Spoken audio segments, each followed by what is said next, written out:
तो नमस्कार सभी को। आज हम नई शिक्षा नीति 2020 के ऊपर चर्चा करेंगे।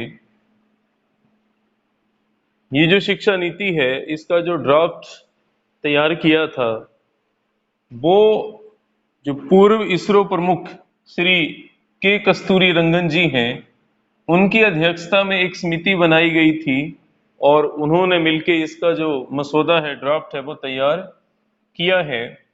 इस नीति की जो घोषणा है वो 29 जुलाई 2020 को जो मानव संसाधन विकास मंत्री हैं डॉक्टर रमेश पोखरियाल निशंक, उन्होंने इसकी घोषणा की। और घोषणा से पहले जो कैबिनेट है उसने इसको जो है वो मंजूरी दी, उसके बाद ही इसकी घोषणा जो है वो की गई। इस नीति का जो उद्देश्य है, जो ऑब्जेक्टिव है एक तरह से, वो है to make India global knowledge super power. To make India global knowledge super power, ये इस शिक्षा नीति का उद्देश्य है। अगर हम इसके विजन की बात करें कि ये प्रेरणा कहाँ से मिली, तो ये विजन प्रधानमंत्री जी का है, जहां उन्होंने कहा था कि teach to transform, educate to empower and learn to lead. ये जो उनके विचार थे, उससे प्रेरित इस शिक्षा नीति का जो उद्देश्य रखा गया है।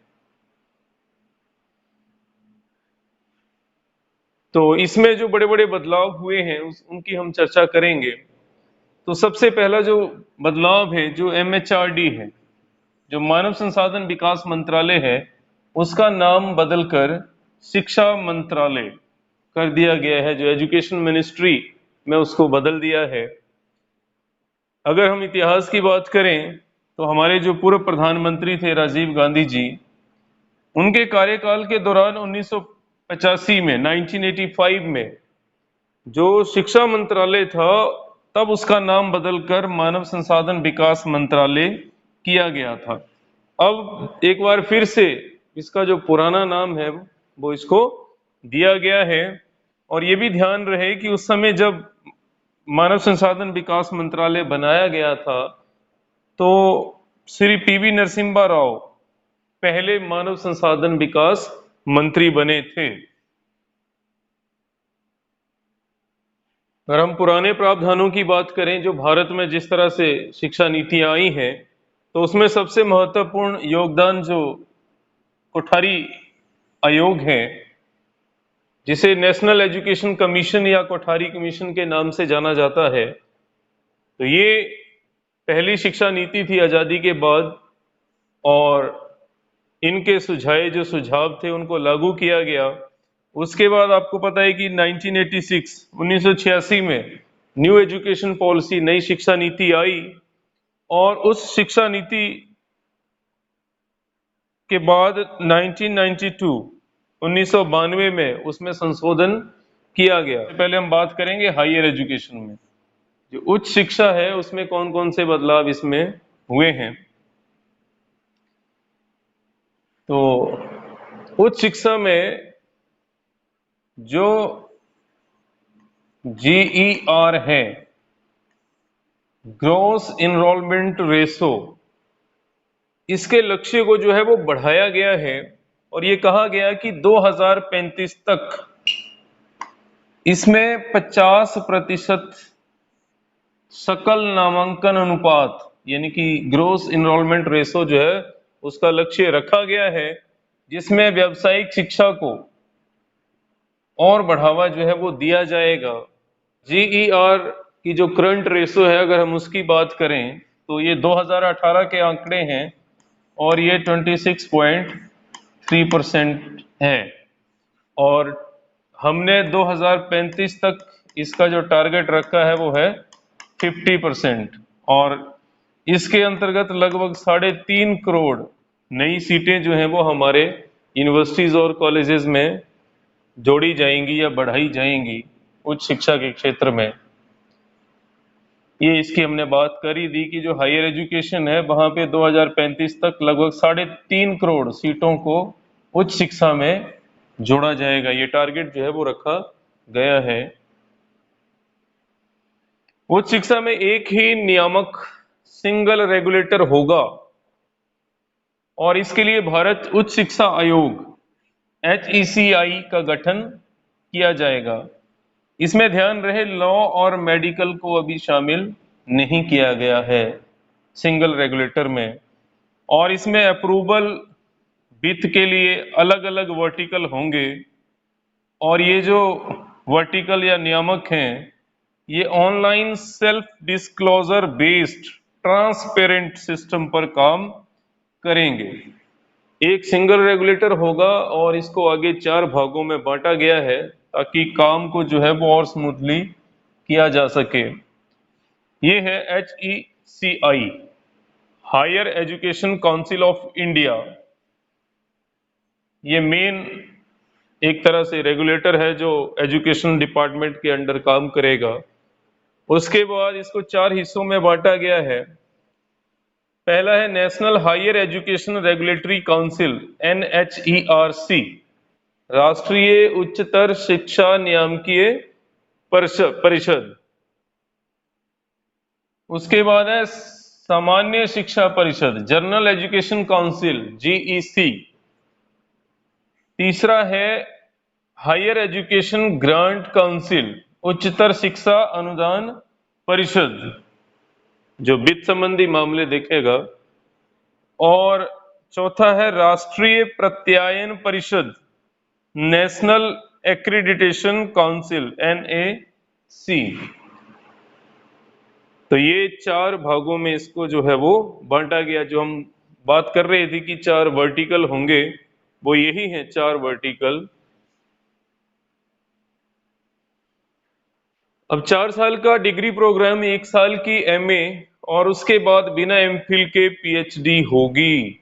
अगर आप 4 साल का इंटीग्रेटेड कोर्स करते हैं तो आपकी जो MA है वो 1 साल में होगी और उसके बाद आप सीधे PhD कर सकते हैं। MPhil जो है उसको यहाँ हटा दिया गया है। उच्च शिक्षा विभाग ने लक्ष्य रखा है कि शिक्षा में जो ग्रोस डोमेस्टिक प्रोडक्ट है GDP का 6% लगाया जाएगा। और अगर हम प्रेजेंट समय की बात करेंगे अभी कितना लगाया जा रहा है तो वो 4.43% है। सेंट्रल यूनिवर्सिटीज, डीम्ड यूनिवर्सिटीज और स्टैंड अलोन इंस्टीट्यूशंस के लिए समान नियम बनेंगे। पहले ऐसा नहीं था। जब हमने सिंगल रेगुलेटर की बात की तो यहाँ पे सबके लिए जो रूल फ्रेम होंगे वो भी एक जैसे ही होंगे। और इससे एक फायदा होगा कि कॉलेज जो है वो मनमानी फीस वसूल नहीं कर पाएंगे। जो फीस तंत्र है उस पर नियंत्रण स्थापित होगा। एक और खास बात है कि common entrance examination for universities admission, universities में आगे जब आप एडमिशन के लिए जाएंगे तो उसके लिए एक कॉमन एंट्रेंस एग्जामिनेशन होगा।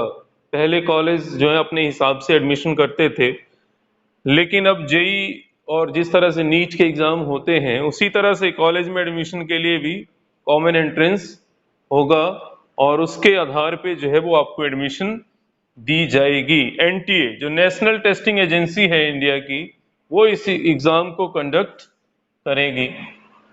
ये हमने GDP की बात की कि जो ग्रॉस डोमेस्टिक प्रोडक्ट का 6% है, 6%, वो टारगेट रखा गया है कि वो शिक्षा के क्षेत्र में लगाया जाएगा। हालांकि ये भी बहुत कम है। और मौजूदा समय की हम बात करें तो 4.43% जो है वो अभी लगाया जा रहा है। तो टारगेट कोई बड़ा नहीं है। इसकी हमने बात करी थी कि कॉमन एंट्रेंस एग्जाम होगा और उस आधार पे जो है वो आप अलग अलग कॉलेज या यूनिवर्सिटीज में एडमिशन ले सकते हैं। नेशनल टेस्टिंग एजेंसी जो है NTA वो इस एग्जाम को कंडक्ट करवाएगी। जो जो अमेरिका का नेशनल साइंस फाउंडेशन है उसकी तर्ज पर हिंदुस्तान में नेशनल रिसर्च फाउंडेशन लाया जा रहा है, जहां पे रिसर्च को बढ़ावा दिया जाएगा। और खास बात क्या है कि इसमें साइंस के साथ साथ जो सोशल साइंस है उसको भी शामिल किया गया है। यहाँ से बड़े बड़े जो प्रोजेक्ट हैं उनकी फाइनेंसिंग होगी और शिक्षा के साथ साथ रिसर्च को बढ़ावा जो है वो दिया जाएगा। आगे ग्रेडेड स्वायत्तता के तहत कॉलेजों का शैक्षणिक, प्रशासनिक और वित्तीय स्वायत्तता दी जाएगी। कॉलेज जो है उनको एकेडमिक, एडमिनिस्ट्रेटिव और फाइनेंशियल फ्रीडम जो है वो प्रोवाइड की जाएगी। और नए सुधारों में हम बात करें तो टेक्नोलॉजी और ऑनलाइन शिक्षा पर जोर दिया जाएगा। टेक्नोलॉजी और ऑनलाइन शिक्षा पर जोर, मोबाइल हो, लैपटॉप हो, इंटरनेट हो, कंप्यूटर हो, इनके माध्यम से जो है वो शिक्षा पे जोर दिया जाएगा। और इसके लिए जो ई कंटेंट है वो बनाने की तैयारी हो भी गई है। और ये भी कहा गया है कि छोटी क्लासेस के लिए जो ई कंटेंट है वो जो स्थानीय भाषाएं हैं, जो उनकी मदर टंग है, मातृभाषा है, उसमें बनाया जाएगा। इसके अलावा उच्च शिक्षण संस्थानों को बहुविषयक संस्थान में बदला जाएगा। ये सारे मल्टी डिसिप्लिनरी होंगे जहां पे अनेक सब्जेक्ट जो हैं वो पढ़ाए जाएंगे। और 2030 तक हर जिले या उसके आसपास उच्च शिक्षण संस्थान होगा। तकनीक के इस्तेमाल पर जोर दिया जाएगा जिसमें ऑनलाइन शिक्षा का कंटेंट जो है वो क्षेत्रीय भाषाओं में तैयार किया जाएगा। वर्चुअल लैब, डिजिटल लाइब्रेरी खोले जाएंगे और छात्रों और अध्यापकों को जो है वो डिजिटल संसाधनों से लैस किया जाएगा ताकि ऑनलाइन एजुकेशन का जो टारगेट है उसे पूरा किया जा सके। ये वर्चुअल लैब जहाँ पे आप वर्चुअल वे में कोई भी एक्सपेरिमेंट कर सकते हैं, सीख सकते हैं और एक्सपर्ट ऑनलाइन जो है वो आपको गाइड करेंगे। इसी तरह से ये डिजिटल लाइब्रेरीज जहाँ पे आप इंटरनेट, मोबाइल या लैपटॉप के माध्यम से जो है वो बुक्स को एक्सेस कर सकते हैं, जर्नल्स वगैरह पढ़ सकते हैं। इसमें विदेशी विश्वविद्यालयों को भारत में कैंपस खोलने की अनुमति होगी। जो फॉरेन की यूनिवर्सिटीज हैं वो भारत में अपना कैंपस एस्टेब्लिश कर सकती हैं और इसके लिए स्कॉलरशिप पोर्टल का विस्तार भी किया जाएगा। तो जो छात्र बाहर विदेशों में पढ़ने के लिए जाते हैं एटलीस्ट वो वहां पे रह के ही जो है वो शिक्षा ग्रहण कर सकते हैं, उनको बाहर जाने की जरूरत नहीं होगी। इसके अलावा SC, ST, OBC और SEDGS के जो विद्यार्थी हैं उनके लिए नेशनल स्कॉलरशिप पोर्टल को बढ़ाया जाएगा। यानी कि जो स्कॉलरशिप प्रोग्राम है उसमें जितने छात्रों को कवर किया जाता है उसकी संख्या को और इंक्रीज किया जाएगा। स्कूली शिक्षा, उच्च शिक्षा के साथ कृषि शिक्षा, चिकित्सा, कानूनी शिक्षा, तकनीकी और व्यावसायिक शिक्षा, इन सब को जो है वो नई शिक्षा नीति के दायरे में रखा गया है। कला, शिल्प, संगीत, योग, खेल, सामुदायिक सेवा, इस तरह के जो विषय हैं इनको सहायक पाठ्यक्रम से हटाकर मुख्य विषयों के रूप में पाठ्यक्रम में शामिल किया गया है। यानी कि अब इनको को करिकुलर एक्टिविटीज नहीं माना जाएगा, अब ये सारे जो हैं वो मेन सब्जेक्ट के रूप में करिकुलम का हिस्सा होंगे और करिकुलर एक्टिविटीज में ही इनको लिया जाएगा। हर जिले में कला, कैरियर और खेल संबंधी गतिविधियों में भाग लेने के लिए एक विशेष बोर्डिंग स्कूल के रूप में बाल भवन स्थापित किए जाएंगे। ये रेजिडेंशियल सेटअप होगा जहां पे छात्रों को कला, कैरियर या खेल संबंधी गतिविधियों में भाग लेने के लिए प्रोत्साहित किया जाएगा। इसके अलावा जन चेतना केंद्र जो है वो भी खोले जाएंगे। ये है multiple entry and exit system. ये एक बहुत बड़ा प्रावधान NEP 2020 के माध्यम से किया गया है, बहुस्तरीय प्रवेश और निकासी। अब इसमें क्या है कि एक से ज्यादा प्रवेश और एग्जिट का प्रावधान है। कोई बच्चा किसी कोर्स में एडमिशन लेता है तो बीच में वो शिफ्ट भी कर सकता है किसी दूसरे कोर्स में, और बाद में अगर वो वापिस अपने कोर्स को रिज्यूम करना चाहे तो वो भी कर सकता है। इसीलिए इसको multiple entry and exit system कहा गया। ग्रेजुएशन में बहुस्तरीय प्रवेश और निकासी multiple entry and exit system की व्यवस्था लागू की जाएगी। अब मान लीजिए कि 1 साल की पढ़ाई पूरी करने के बाद अगर किसी कारणवश छात्र कॉलेज छोड़ता है तो उसे सर्टिफिकेट दिया जाएगा। अब ग्रेजुएशन में आपने 1 साल कंप्लीट किया और आपको कॉलेज छोड़ना पड़ा, तो ऐसा नहीं है कि आपको कोई सर्टिफिकेट नहीं मिलेगा या वो आपका 1 साल वेस्ट गया। तो आपको उस कोर्स से रिलेटेड 1 साल का वो सर्टिफिकेट कोर्स माना जाएगा और उसका सर्टिफिकेट आपको दिया जाएगा। ऐसे ही अगर आप 2 साल की पढ़ाई करते हैं और उसके बाद आपको छोड़ना पड़ जाता है तो आपको फिर डिप्लोमा दिया जाएगा। 1 साल में सर्टिफिकेट, 2 साल के बाद डिप्लोमा। अगर आप 3 साल की पढ़ाई पूरी कर लेते हैं और उसके बाद अगर आप कॉलेज छोड़ते हैं तो आपको डिग्री दी जाएगी। और ये व्यवस्था उन छात्रों के लिए है जिन्होंने हायर एजुकेशन नहीं लेनी है, जिन्होंने ग्रेजुएशन तक ही पढ़ना है और उसके बाद अपना कोई जॉब वगैरह करनी है। और जो छात्र 4 साल में ग्रेजुएशन पूरी करेंगे उन्हें डिग्री के साथ साथ एक रिसर्च सर्टिफिकेट भी दिया जाएगा और ये छात्र आगे चल के 1 साल में पोस्ट ग्रेजुएशन कर सकते हैं और उसके बाद पीएचडी में सीधे एडमिशन ले सकते हैं। तो ये प्रावधान जो है वो नई शिक्षा नीति के अंतर्गत रखे गए हैं। अब 5 साल का संयुक्त ग्रेजुएट मास्टर कोर्स भी लाया जाएगा जिसमें आपकी ग्रेजुएशन भी हो जाएगी और आपकी पोस्ट ग्रेजुएशन भी हो जाएगी। इसमें एक चीज ध्यान रखिएगा, अब कहीं कहीं पे तो ये कहा गया कि जिसने हायर एजुकेशन लेनी है उसकी जो ग्रेजुएशन है वो 4 साल की होगी और वही अपनी फर्दर स्टडी जो है वो कंटिन्यू रख पाएगा।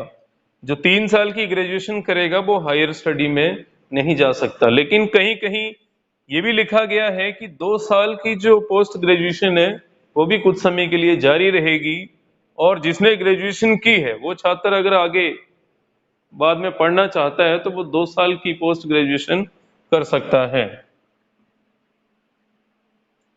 नई शिक्षा नीति के तहत छात्रों को आजादी भी होगी कि अगर वो कोई कोर्स बीच में छोड़कर किसी और कोर्स में प्रवेश लेना चाहें तो पहले वाले कोर्स से एक निश्चित समय के लिए ब्रेक ले सकते हैं और दूसरा कोर्स ज्वाइन कर सकते हैं। ये एक अच्छा प्रावधान जो है इसमें किया गया है कि आप कोई कोर्स कर रहे थे, इन बिटवीन आपका मन हुआ कोई दूसरा कोर्स ज्वाइन करने का, तो आप एक पर्टिकुलर टाइम के लिए ब्रेक ले सकते हैं, दूसरा कोर्स कंप्लीट कर सकते हैं और उसके कंप्लीट होने के बाद दोबारा से अपना जो पहले वाला कोर्स था उसको भी कंटिन्यू कर सकते हैं। और इसके लिए एकेडमिक बैंक ऑफ क्रेडिट्स की स्थापना होगी जहां पे आपके जो एकेडमिक क्रेडिट्स हैं वो सेफ रहेंगे, उनको एक यूनिवर्सिटी से दूसरी यूनिवर्सिटी में ट्रांसफर भी किया जा सकता है और आपकी जो स्टडी है वो मतलब उसमें कोई हर्डल नहीं आएगी। आपने अगर 2 साल एक यूनिवर्सिटी में लगाए और किसी कारणवश आपको वो जगह छोड़नी पड़ रही है तो आपको वो 2 साल की पढ़ाई दोबारा से करने की जरूरत नहीं है। आप किसी और यूनिवर्सिटी में जाके उन 2 सालों के आगे की जो पढ़ाई है उसको कंटिन्यू कर सकते हैं। भारतीय भाषाओं के विकास एवं संरक्षण के लिए पाली, फारसी और प्राकृत भाषाओं के लिए Indian institute of translation and interpretation राष्ट्रीय संस्थान की स्थापना की जाएगी।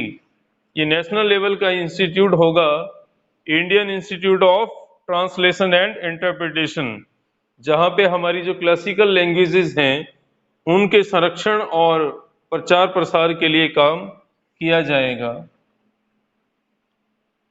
यूजीसी, एनसीटीई और एआईसीटीई को खत्म कर एक रेगुलेटरी बॉडी बनेगी, पहले भी इसके बारे में आपको बताया गया। कॉलेजों को स्वायत्तता जो ग्रेडेड ऑटोनॉमी है वो दी जाएगी और 15 साल में विश्वविद्यालयों से संबद्धता को पूरी तरह खत्म कर दिया जाएगा। जो एफिलिएशन सिस्टम है उसको खत्म किया जाएगा नेक्स्ट 15 ईयर्स में। कॉलेजों को कॉमन एंट्रेंस एग्जाम का ऑफर दिया जाएगा और जो संस्थान हैं, जो इंस्टीट्यूशंस हैं, उनके लिए ये अनिवार्य नहीं होगा। ये पहले हमने बात की, जो कॉमन एंट्रेंस एग्जाम है वो राष्ट्रीय परीक्षा एजेंसी जो है हमारी एनटीए, नेशनल टेस्टिंग एजेंसी, करवाएगी और इसके माध्यम से जो है बच्चे यूनिवर्सिटीज में एडमिशन ले सकते हैं। तो ये कुछ एक प्रावधान जो है वो नई शिक्षा नीति के तहत किए गए। कहाँ से ये शुरू हुई और जो हायर एजुकेशन है उसमें कौन कौन से प्रोविजन जो है वो इसमें किए गए, उन सबको कवर करने की कोशिश की है। अगले वीडियो में हम जो स्कूल लेवल पे चेंजेस आए हैं और एक टीचर बनने के लिए क्या क्या चीजें जो है वो जरूरी होंगी उस पर चर्चा करेंगे। धन्यवाद।